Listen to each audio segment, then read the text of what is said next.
So today we have Marty Morgan on the podcast. Marty, thank you for being here. Yeah, this is fun. I'm glad to get a chance to talk a little bit about real estate. One of the fun things about Marty that when I met him a long time ago is Marty is, and I don't know why I share this with everyone, but Marty is the seventh son of a seventh son. That's funny that you know that. I didn't know that you knew that. That's what Lizzie told me too. Yeah, just to get it straight. So my dad was the seventh son in his family, and I'm his seventh son. So in an old Irish folklore, that has some symbolic meaning. So. That's what Marty means in Irish. No, it actually doesn't. So the reason why we're having you on the podcast today about investing is actually, this must have been 2 years ago. It was definitely before COVID. I was sitting at the front desk here in Roseville, and you came in for a closing. I don't know why I was sitting at the front desk. I was filling in for somebody. And you were telling me about these condos that you had that you saw in Shoreview for like $90,000. And you were like, think about it. And you were like explaining it all to me. And that is kind of what inspired me to learn more about real estate investing for myself.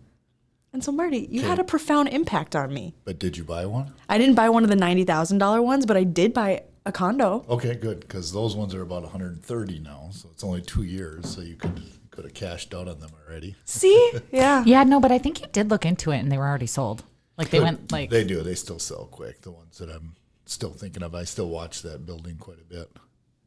So tell us a little bit of when did you start real estate investing? Well, so I started in 2000 was the first time I bought a house, and I had a business partner, so we actually went to high school together, and we just got into same thing, reading about real estate and looking at some different things, and we decided just to start buying, and we bought a house, and then at that time it was fairly easy to get loans, and so we were borrowing, equity to buy other houses, and we kept buying, and we just bought. Well, we bought a pretty good sum of houses, for about a 5 or 6 year time period, and then just turned them into rentals and cleaned some of them up, fixed them, little rehab type of stuff, and we've had them. Well, I shouldn't say that we sold a bulk just before the crash of 2007 and 8, and then we bought some more after that, and then we've sold some since then too. So we've kind of been in and out of some of the properties throughout the past 20 years now. Good timing.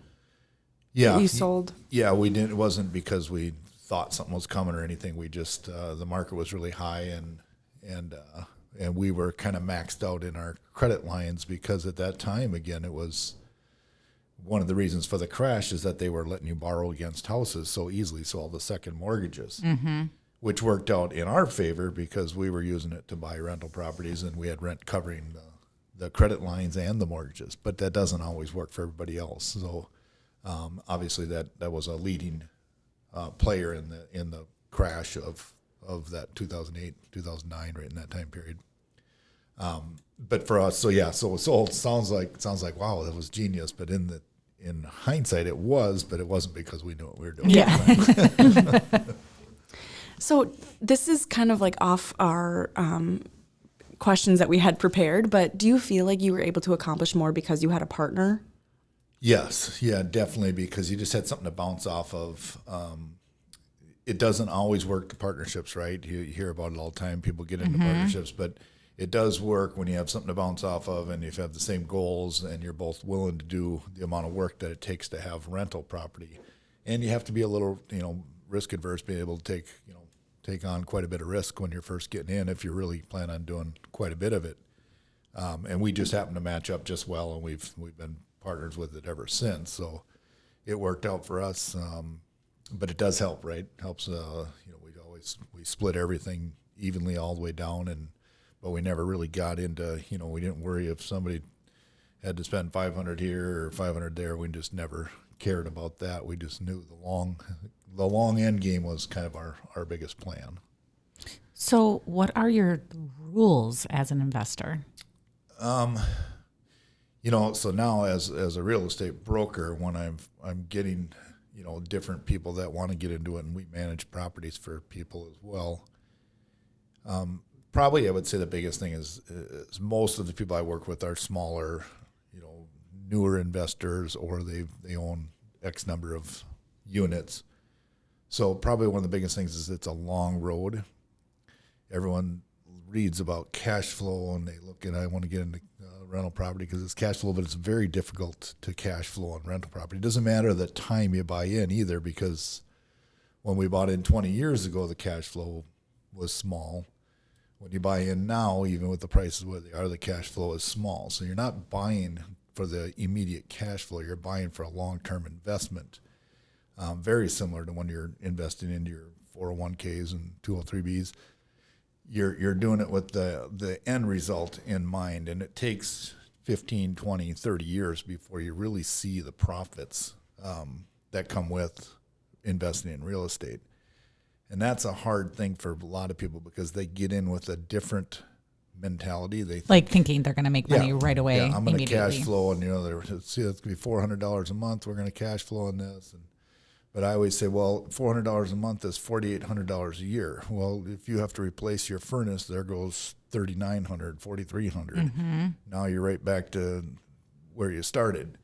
And that's going to happen the whole 20 years you own it. Everybody who owns a house knows this, that every year there's, $3,000, $4,000, $5,000 that goes back into your house. So if you have that plan in mind and realize, okay, well, we're going to keep taking the cash flow and putting it back into the house, well, eventually you'll get it back. Somebody else is making the payments for you, assuming you have renters in there. Somebody else is making the payments and paying the mortgage down for you. So eventually you get the money back. It's like a big savings account in a sort. So that's one of my rules. One of the other rules is I have it's not my rule, but the 1% rule, where you look at a property and if it's costs $200,000 and you can make $2,000 in rent in it, that's a great deal. Those don't happen very often anymore. But with the interest rates the way they are, you could calculate it the same way by doing a 20% down. So if it's a $250,000 house and I put down 20% and get it down to $200,000, well, it's possible that I could get $2,000 in rent for that house. A 4-bedroom in the suburbs. If you can find a good $250,000 house, which is difficult as well right now, or even $300,000, you could probably get close to that $2,000 in rent for it. So you can create that 1% rule. It's just a simple math, and that's a well-known formula that people use. But I like to use it because, again, I have smaller investors. They're buying a single-family home or buying a condo to rent out. So just kind of having that in mind is a simple way to think about it. And then my third rule is that I don't believe in buying an investment, a real estate investment, that you can't easily drive by. Again, I'm not talking about bigger investors that can go off and buy into big things, large buildings, things on the ocean, all that. But if you're a small investor and somebody comes with you an idea that, there's a great duplex in one of the northern cities of Minnesota, and you can cash flow, and it's like, well, yeah, but who's going to be there when you have to lease it out, when you have to do maintenance? And so just being able to drive by your property is a big deal. And I read that in somebody's book years ago, and I always thought that was a really good point to make, that you can just, if you need to check on your properties or if you have to do something, you got to be able to get there. Is there a sweet spot of a type of home? Like financially, like the $100,000 home is the best one to try to snatch up out of the market if you can, or does it not necessarily matter? Yeah, it doesn't necessarily matter because your area is probably your first thing, right? Some places work better for rentals than other places. Some cities work better than other places. And then again, going back to, well, if you live near this, it might be a better place to have there. And then the rents are different everywhere, right? The rents are going to be different in Blaine than they are in Apple Valley. Minneapolis has different rents in different neighborhoods, so the price will always depend. In a lot of areas are based, the average, at least the median price is based around what you can get for rent. Mm-hmm. But realistically, do you find success in buying a $500,000 house and renting it out for $5,000 a month? Do you see that? No, $5,000 a month would be a little high, but again, if you put down 20%, you're at $400,000. You got a low interest rate, and you're getting, you have a payment of $3,000. Well, yeah, you could probably get $3,000 in rent for a nice house in the suburbs. Are people doing that? Yeah, there's plenty of buyers that'll do that. I don't see a lot of that.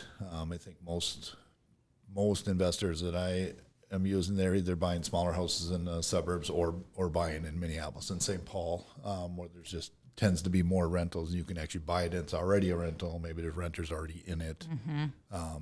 That seems to be more of what I see anyways. So when working with investors, what is your value added that you, Marty Morgan, can bring? Value add, that's that new trendy term. I don't know if I've used that before. No.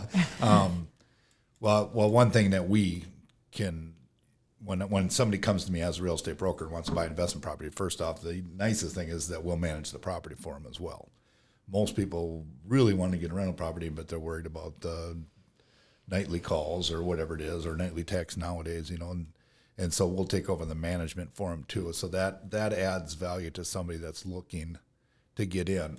I do usually recommend, if somebody's buying their first property, I always recommend them renting it and doing it themselves for a year, so they understand when they get the statements, it costs this to do this. They kind of have an idea. Okay, it's an expensive, not so much expensive, but a time hassle, and can be expensive.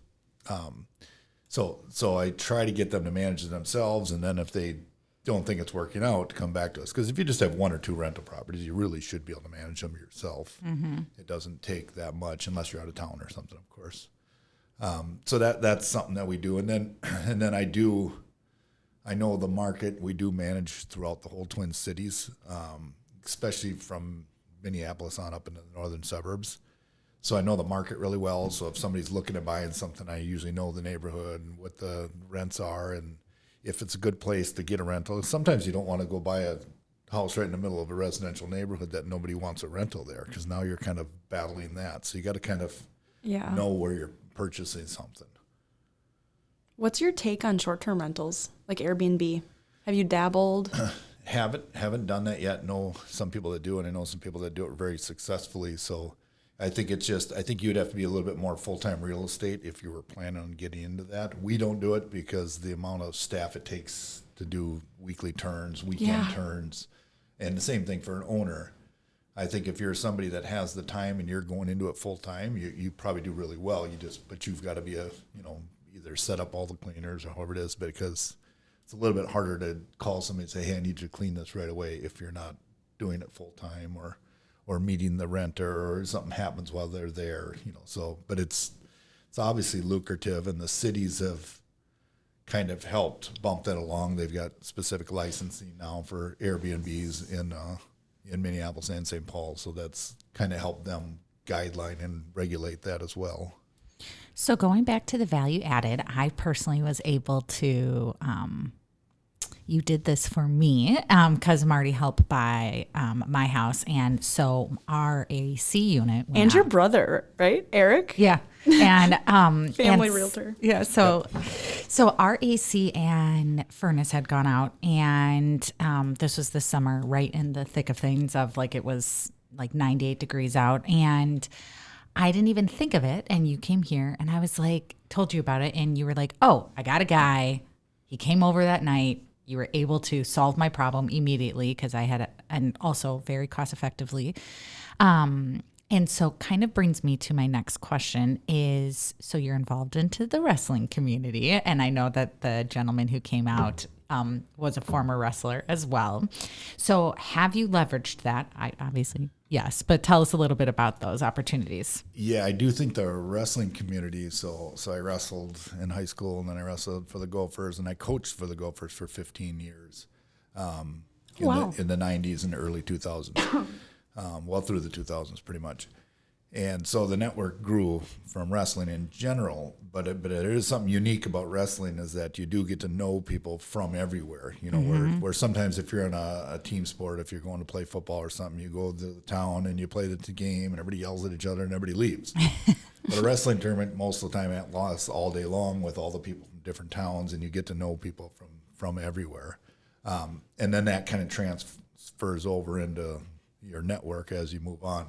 Because I coached for so long, I do know a lot of people, and the majority of people that I work with, especially in our property management side, are wrestling from people that are do our plumbing work to electrical work and financing realistically, this through getting attached to All American Title came through wrestling too. So yeah, and so it's just like what a small world and Right. small community, as well as how awesome it was. Is like I was thinking about this. Brooke's dying, so she'll be back. Is how awesome it is, and what I thought was genius of you is that you leveraged. Well, not leverage. I don't know necessarily if that's the right word, but using those relationships that you brought insane amount of value to me that I didn't even think of going to your real estate agent to be like, I'm in trouble here. What can I Right. do? It's, June, everyone else is getting their AC units fixed. Right. And you solved a problem immediately. Right. And I think it probably goes back a little bit to what Brooke said about Airbnbs, right? In order to be set up for an Airbnb or even for us for property management, you have to have connections that are willing to drop something to get to yours because they know you're probably going to call them again next week. Right. And so then you do have a quicker in with people. And that goes back to not only are they wrestlers, but most of the time, a lot of these guys are our friends from the previous things. And so Yeah. they know, we don't just call them on a whim and say, hey, can you just go do this? It's if we're calling them and asking them to do something fairly quickly, it's going to be important, and of course they all do quality work. So, so it does. It makes a big difference, when it comes down to the not just the network, but just being able to have Well, I think people it's ready to go. great. It's what makes you one of the reasons why you're so successful, because now anyone who can work with you can go to you and say, hey, I need help in this. Yes, in the property management and in the sales side too. So I get a lot of my buyers and sellers are wrestling people are related to them or somehow, I look at it as like a tree, and your branches, it just keeps branching off from, this wrestling family, and they connect to somebody else, and you know how the referral world works, right? It's pretty much, we're not a real big advertising company. Other than this, it's probably the only online presence I have. So we do a lot of word of mouth because, we're just, a lot of times I don't have the time for advertising because we're out doing what we're supposed to be doing. So, what's the story of your favorite deal? Favorite deal would probably be a 12 unit that I purchased, a 12 unit apartment building I purchased, that'd be 2005. So, and the reason I like this story is because now, even like when I tell my kids or younger investors, because of everything's online, well, nothing was hardly online at that point, yet. And I woke up on a Sunday morning, I always check the ads in the Sunday paper, right? Yeah. Nobody even reads the paper hardly anymore. No offense, newspaper company. Yeah. Yeah, that's actually our number one demographic listener is newspaper companies. Yeah. So I saw in the ad, and it was just a seller that had owned this building for a long time, and she was selling the building on a contract for deed, and it was right in the area that we work typically or invest in. And so I contacted her and went and met with her and got in the building before anybody else saw the ad. Was the way I saw it, and because again, we're back in 2005, we're financing, we'd already bought 10, 12 houses, so you're getting limited. So a contract for deed, you don't have to go back to the bank. You just have to go directly to the seller, and you come up with your down payment and come up with a deal. And I still have the building. It's a fantastic building, and we've had it now for 15 years. And really, she was a really smart investor, and she still is plays a big role in that area. And what she was doing is she had it paid off, and so she's selling it on the contract for deeds. So she's continuing to basically get her income, but she doesn't have the expenses anymore of, the fixing the bathrooms and sinks and et cetera. And she set it up to where we actually had to hold the contract for 14 years. So a lot of times a contract for deed has a balloon payment after 3 years, 5 years maybe. She didn't want it paid off, so we had to pay it. We couldn't pay it off for 14 years. We had to pay it off between the 14th and 15th year, and so that's what we did. And by paying off, I mean we had to refinance by that point, because after 15 years, we probably paid down, about nearly half the principal of the purchase. So, but it was kind of a fun buy. You find it on a Sunday morning paper that just isn't used as much anymore now, if ever. Yeah, what I see sometimes is Facebook Marketplace. But then I question like the validity of it, the ad. Like I'll go on Facebook Marketplace and I'll see houses for sale that look like a great deal, and then I'll be like, I don't know, what is this? Yeah, I have several of my agents do quite a bit of advertising for leasing and things through Facebook Marketplace. I'm not on Facebook, but they do, and they do get Yeah, quite like a rentals. few, yeah, for they get sure. quite a few contacts through there. But same thing, sometimes there's people that are looking for ads or looking for something else that are, so I think they got to kind of weed through what they're looking or trying to get. So as we continue to kind of see the rising of home values, how do you feel like that's going to impact your investors?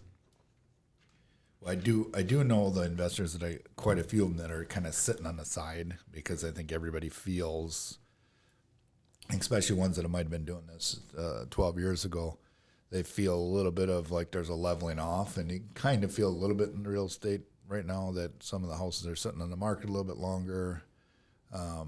Some of the all cash buyers have just now decided to step out of the game, so that means, they're probably a little bit worried about the prices. So my personal deal, I purchased a condo for $118,000. I was able to purchase it because I had what do they call it, a windfall or something when you come into an amount of money, so you're able to afford this down payment. And then it was time for a move up, so I was able to take out a loan from a family member for my next one, a small loan. You don't really need, if it's your primary residence, you need like 5% down or something like that if you're going to be owner occupied for a year or something. So how do you get to that next deal though? Like, what do you do when you can't, what if you don't have like $20,000 saved up? Or You're asking how to go from number 2 to number 3? pretty much, okay. Yeah. Yeah, it's very difficult now. Is that the hardest leap? It is, especially now, because as I stated earlier, that they were basically giving you credit lines on homes that you just bought. I mean, we would buy a house for 20% down, and then another bank would come along and give you the second, so the 20% right back to you. Now they're very lenient about, especially with investors, ever borrowing over the 80% loan to value. So most of the people that I know have saved up the 20% themselves. They're either that or they're partnering up with people, and they're putting together their down payments, and then you have to wait a lot of times until you do have the equity that you can borrow back into the property and purchase the next one. But most of the time now, to get into real estate, you have to have that 20% down up front to really keep moving along. There are some creative lenders and stuff out there too, though. So there's different options, I'm sure. Or even if you can find some of that seller financing, that's a great avenue as well. But it's still difficult. It's difficult to get if you don't have money to get into number 2, 3, 4, 5. What advice would you give to someone starting out? Probably going backwards again to what I said earlier. This is a long game. You've got to be resilient, Patient.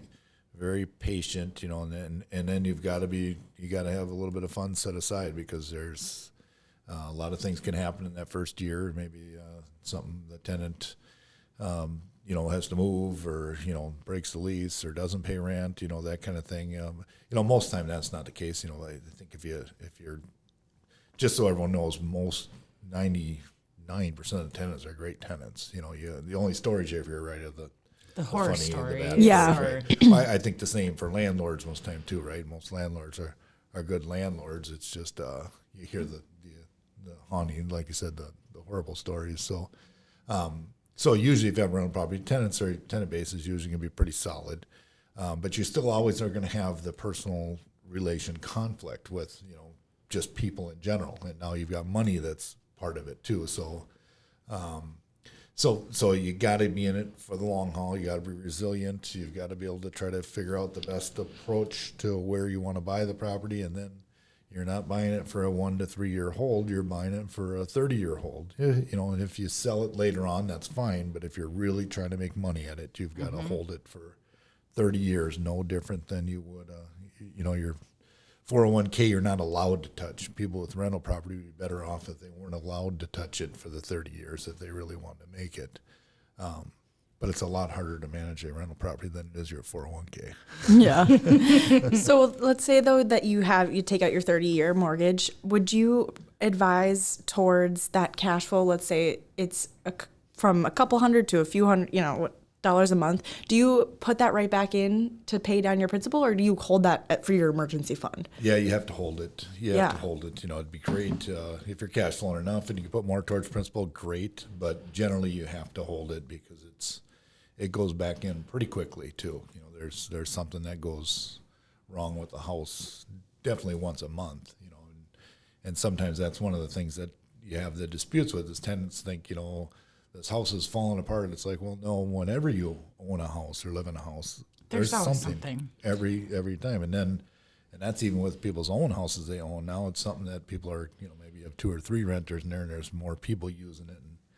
And so it's hard, and then the thing with tenants, a lot of times what'll happen is that a washing machine will go out. Well, if a washing machine goes out at your own house, it takes a while to get replaced, right? You got to think about it. You got to go to the store. You got to go shop for it. You got to find somebody to repair it. It doesn't just happen. Well, and now day and age to get it takes forever too. Yeah, we've had lots of problems with that with like windows and things, trying to get them ordered because there's just been some shipping backlogs. And so, but just that kind of just goes back to you got to be resilient because you're going to be dealing with people and there's money involved and, and sometimes the landlord's in the wrong, sometimes the tenant's in the wrong, sometimes, things just don't work out the way you want them to. But overall, it's obviously a great investment tool. Otherwise, the number of investors that are out there won't be out there. Right. So, and it's fun. It is a fun position. It's fun to do, and I think you got to have a realistic approach to it when you do it. How much do you think, like, if somebody wanted to, like, have financial freedom and not have to work and just live off the dividends of their rents, how many properties or units do you think they would have to have? Don't get any ideas, Brooke. I know. I'm like, well, the units is kind of a tough thing, and I've always thought that's interesting. If somebody says they got 20 units, well, if you have a 12-unit building and 2 fourplexes, that's a little different than owning 20 houses, right? So cash flow-wise is probably similar, but it just how many can you handle, right? Because 20 houses is harder to handle than a 12-unit and 2 fourplexes, even though it's the same number, but it's a little bit harder to handle. So how many would you have to have? Well, I always say this, okay, so if you have one rental unit and you say, I say, how much are you cash flowing? They say, about nothing really right now. I say, okay, now if you have 20 units and you multiply it by that same nothing, what do you have? It's still nothing. Yeah. So the bigger you have doesn't mean that all of a sudden you've got a larger cash flow. So in order to get to that point, it's not that you just have to have 100 units. You've had to own these 100 units for a long period of time to where you've either refinanced and you got your payment down lower and the rents have increased over time to really get to a point to where you could just live off of rental property would take quite a while.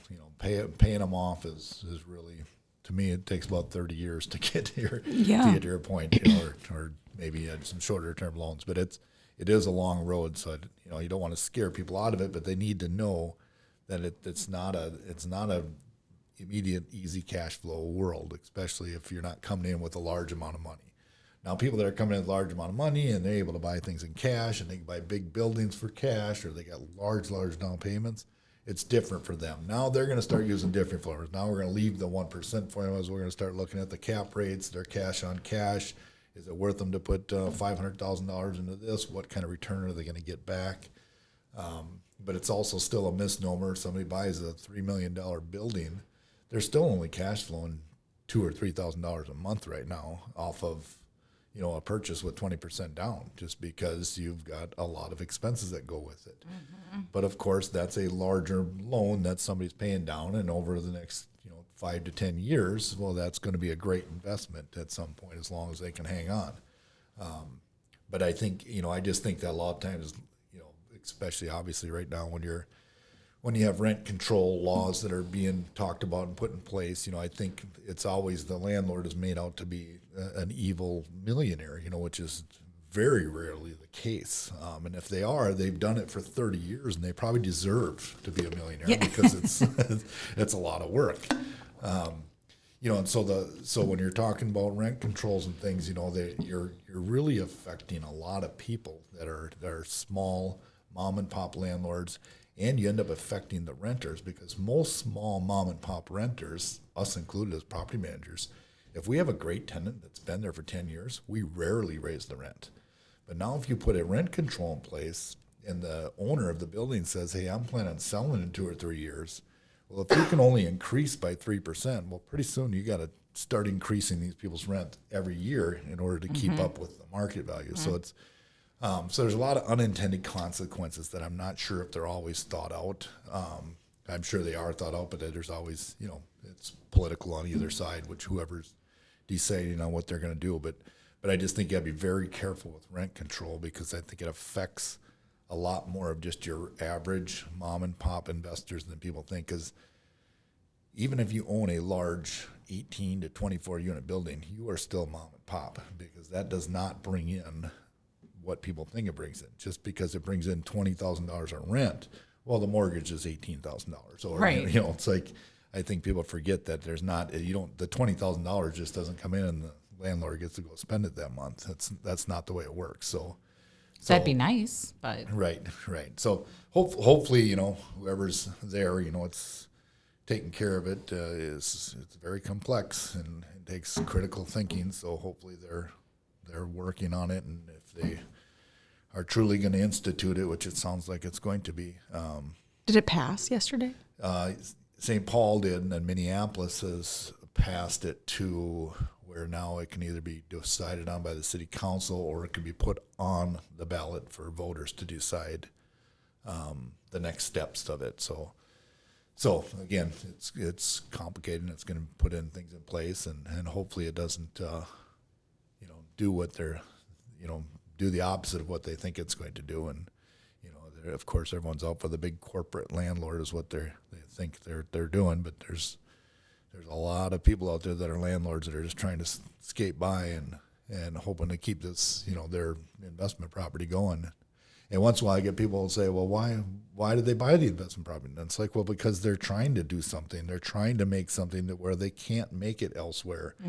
To try to raise $500,000 in a 401k is very difficult. But if you can buy a rental property and you can work on it and somebody else can pay down that loan for you, you can increase your wealth that way individually. That's why it was created years ago. It's the one thing even government forgets is the government needs landlords, because not everybody wants to buy, not everybody can buy, and so you have to be able to have housing for people that are in transition or don't want to buy or don't have the ability to buy or whatever the case is.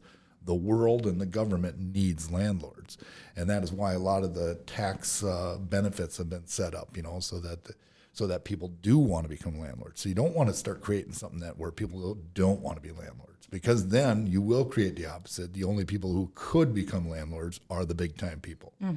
Now you take the small mom and pops out of it. And they don't want to, if you can't afford to keep up the maintenance too of your properties, because you can't, raise rents to, taxes increase more than 3%. I know mine went up. I don't even know how much, but I saw my monthly payment go up, Right. So that is continuing to go up. Well, then. Yeah, and there probably is a certain escalation that you can use that, but again, I think the smaller investors, I don't think they're out trying to gouge people. You're trying to keep good renters in there. I can't tell you how many times I hear, let's just keep that person in. They're a great renter. And you end up keeping there for a long time for very little rent increases over time.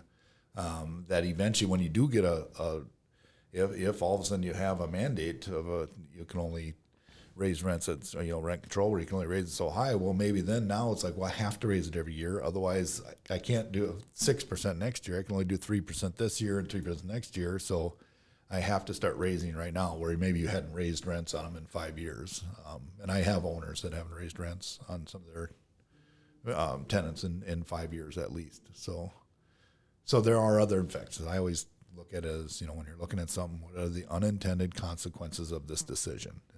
And I'm sure that people are reading through it and figuring out, and hopefully they all put it in place. And And if it's not working, make the adjustments needed to make it work. That's another thing too, is don't just come in and put something down and say, okay, if it gets tried out and you're getting way too many people that it isn't working for, well then fix it, change it up. Marty, where can people find you? Well, I'm not online. No, our website, morganandtrust.com. And then anybody can call me directly at 612-432-5451. Call, text. And my email's on morganandtrust.com. And, if you're looking to buy or sell or just have questions, a lot of times people just want to sit down and go through what does it take to be an investor. And I've sat down with a lot of people, and some have taken advantage of it and some haven't. And it just, it's always helpful to get different opinions from people. Well, and like you said earlier, like 2 years ago when I was sitting at the front desk, if I would have jumped on that $90,000, I would have already had $40,000 in equity. There's your down payment for the next one. Exactly. There you go. Thank you, Marty. Thank you so much. Yeah, no, thanks for having me. It was a lot of fun.